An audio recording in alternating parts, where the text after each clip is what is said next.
Right, so back to the rower. Back to the rower. I'm just kidding. But as you said, you've been training probably like 4 or 5 years now. You've learned it all from Tyrone, and you've seen all these new like evolutions. Like I remember seeing you diving in on the legs, and then like you're really like integrating the wrestling a lot, and that seems to be key now for Nogi. Like everywhere you go, everyone wants to wrestle. No one wants to pull guard.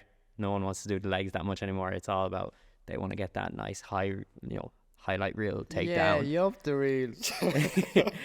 So, No, but that's yeah. But how do you see the sport evolving next? Like, is it still going to be like heavy in on this, or are we going to see a lot more guard work coming back in? Or see, it really just depends on the styles are being matched. You know what I mean? Because it's if you usually it's like if you match two wrestlers, then they'll actually pull guard. You know what I mean? It's like they don't want to wrestle each other because of obviously they're two wrestlers, so they just want to move away and kind of pull guard and get going onto the legs. Then, because then there's like a wrestler doesn't really he won't know that much about legs as a guard player would. So I really think that it's just really just the styles, the styles. But where the game is going right now, as I feel, is like it's all there's. Yeah, no, we had legs. Now it's all kind of going back into the wrestling.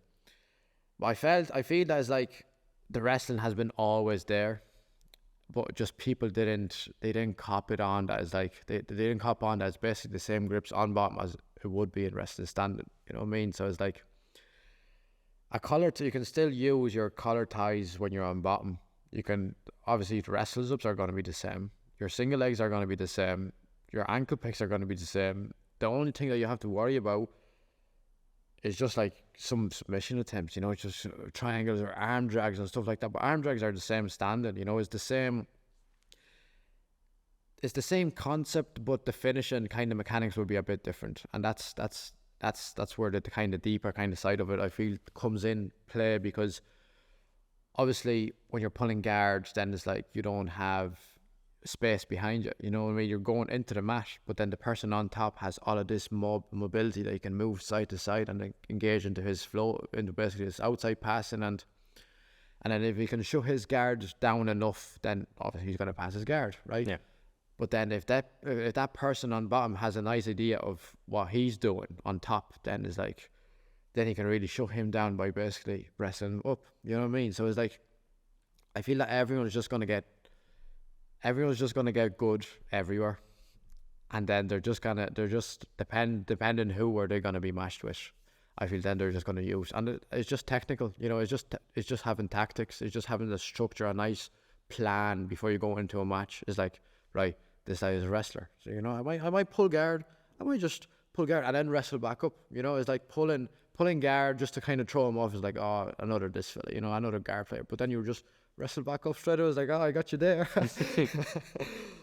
Been adaptable really to like. But that's I feel that's if you can adapt to, if you can just work everything and kind of, it's mad to say, but it's like if you can be good everywhere, like that's what everyone wants to be. It's like be kind of good, have like your bar chart instead of like just having your legs out here and having your wrestling down, or just basically having everything nice and even, so you can really adapt to a situation that you're in.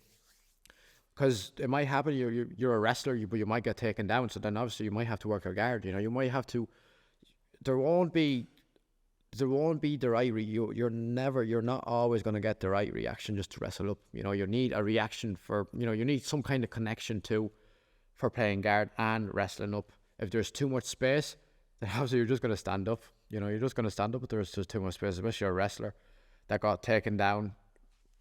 But I feel that's it. Is like there's like you almost want to be you almost want to have like a bar chart of like your wrestling, your jiu-jitsu, you're basically of different positions that you want to level all of them out. You know what I mean? So it's like you can really adapt into the situation that you're in. That you're basically, you might be in a deep submission, you might be just in open guard, but it's just making sure that all of these kind of scenarios, you have them covered, you know, especially in before training, that you know what you're doing, that you understand every position.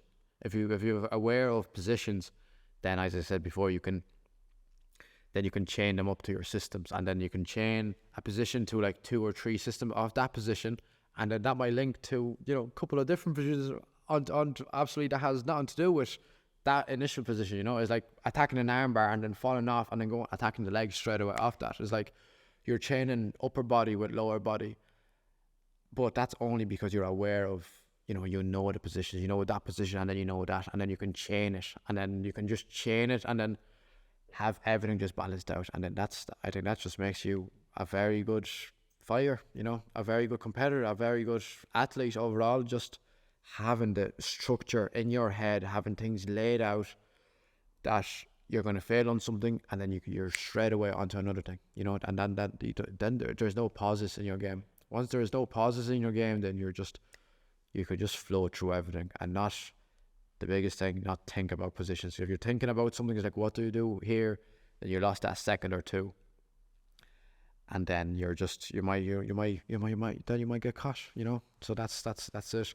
So I really feel that the next, you know, obviously CGI is just after going by. So we're seeing what happened there. Like, there was loads of wrestling, loads of outside passing, loads of Levi Jones, like his guard is like, who's gonna pass his guard? Like, who's gonna pass his guard? You know, it's like, may. But that's it. And that's why I was like, feeling getting them guard players in a very uncomfortable position that they don't like to be in. You know, they need touch, they need some kind of attachment to engage, but we want to stay away from them. Just keep away. Don't give them any grips. Keep passing on the outside, and it will come. An underhook will come. A collar tie will come. A snap down will come. Something will come for us on top. So when it's there, straight away onto it. You know, straight away on that underhook, or straight away on the snap down, or straight away on the head.